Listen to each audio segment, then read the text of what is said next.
So we can say, okay, just give me a second.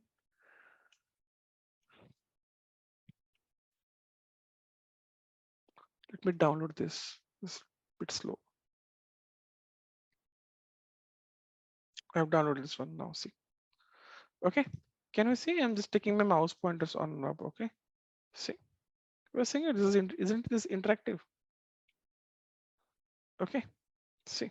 And when I say about this interactive while developing, while running the pipeline, I have invested my zero time on this.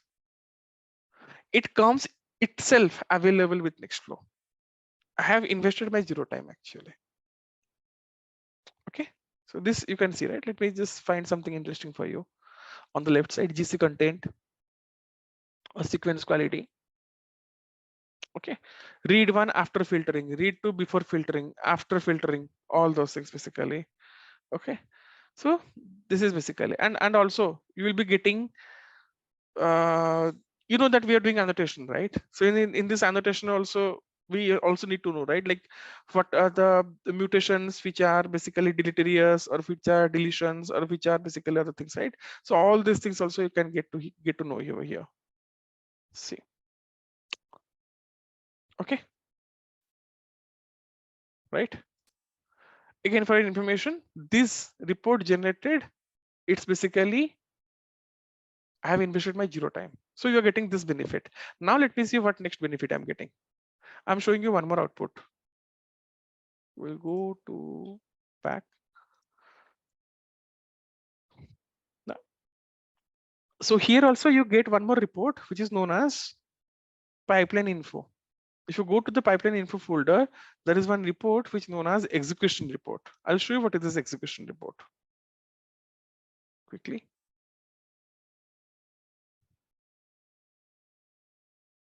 Okay. I downloaded this for you. I'm opening this. See, for each and every, on the left side, you can see the list of all pre-processing steps. For each and every step, it's basically the time taken, CPU, memory, everything, job duration, what is the percentage of RAM allocated, basically input and output, how much time it took. So basically you can see for this ensemble, for something this took a lot of time basically for input and output, basically for read writing. And for each and every step, for example, when the fast QC ran, right, the fast QC took only 4 GB. Isn't this interesting? The fast QC took 4 GB only, allocated memory 4 GB. What does this mean? This means, sir, if you are running your fast QC step, if in a 32 GB RAM of your server also, it will only take 4 GB. It will not take everything. Okay, understood. So that is the maximum efficiency of a tool, and you can change the efficiency of a tool while developing the pipeline also. This also affects the time and performance of the pipeline, also the results. If you are going to have a small debate on me with me that how results is going to affect, then you need to go to this place, Sention. So Sention is a company which is a close collaborator of Intel, and they are responsible of optimizing the tools, and they have optimized a lot of tools basically. And if you see who are the customers, they are using this one. So view product page. So in this place, you can see basically they have optimized BWA, GATK, as well as Star, Salmon, a lot of tools they have mentioned over here. And these are the customers they are using currently, Sention tools. Even Oxford Nanopore and DNXs, they all are using actually. So these are the list of tools and the pipelines they have optimized. The more best you optimize a pipeline, it also affects the results. Okay, so we understood this, right? So this you understood something about Nextflow. I believe you have a kind of basic ideas. Okay, I see I have only 13 minutes window, and I'll just close in 2 minutes. Quickly, just hovering around my slides.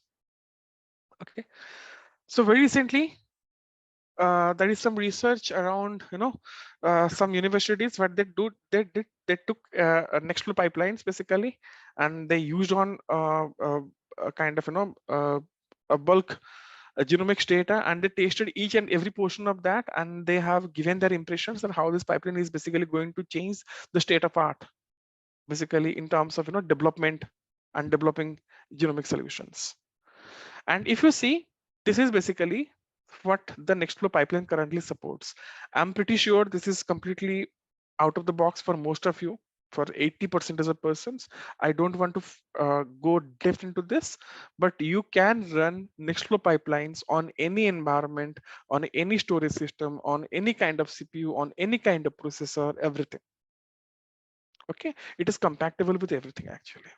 And now, if you look basically in the companies in India and abroad, they are willing to have the developers, those who know at least some basics of Nextflow. Okay, so these are a kind of very high level comparison with 7breezes, DNXS, Nextflow, and here you can see Nextflow supports what all things basically. It supports most of the cloud environment, AWS, GCP, and other cloud environments. Okay, and just to give a fact, what is 7breezes? 7breezes is a company which belongs to US actually. Okay, 7breezes is a company which belongs to US, and recently this company collaborated with uh, a company known as Periendix in India, and currently it is called as Velsera. Okay, new company Velsera. Okay, it's in India and US. So we understood basically some of the factors, right? So and now coming to the fact,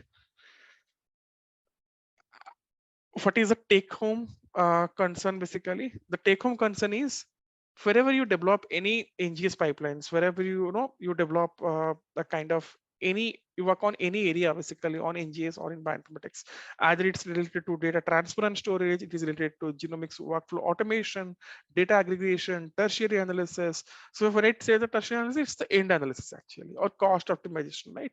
So the next flow or this kind of architecture that you are seeing, they are helping many many companies and many customers basically. Okay, and they are also capable of doing a lot of things, and again everything is open source for your information. Okay, now if you found of like how to start with Nextflow and what to start with Nextflow, so again, if you go basically here, you just type this about Nextflow tutorial, you can get the tutorials, you can get the trainings. Even Dr. Ramesh is closely working on the pipeline engineering development as well as the training part of the Nextflow. And also if you go to your happy place, which you spend a lot of time in your free time. So if you type here also Nextflow tutorial, yeah, you'll be getting a lot of tutorials over here. Okay, I believe the purpose of this discussion was just to give a chunk of flavor, like how Nextflow and computational advances can help you in terms of pipeline development and pipeline engineering. So I did not went more into the Nextflow. Okay, but I believe what all things we discussed, it is going to still affect kind of the human brain that we all have, and going to create a curiosity that, hey, what is this and why should not I explore this more? Great. So thank you. Anyone has any questions, please go ahead. Thanks.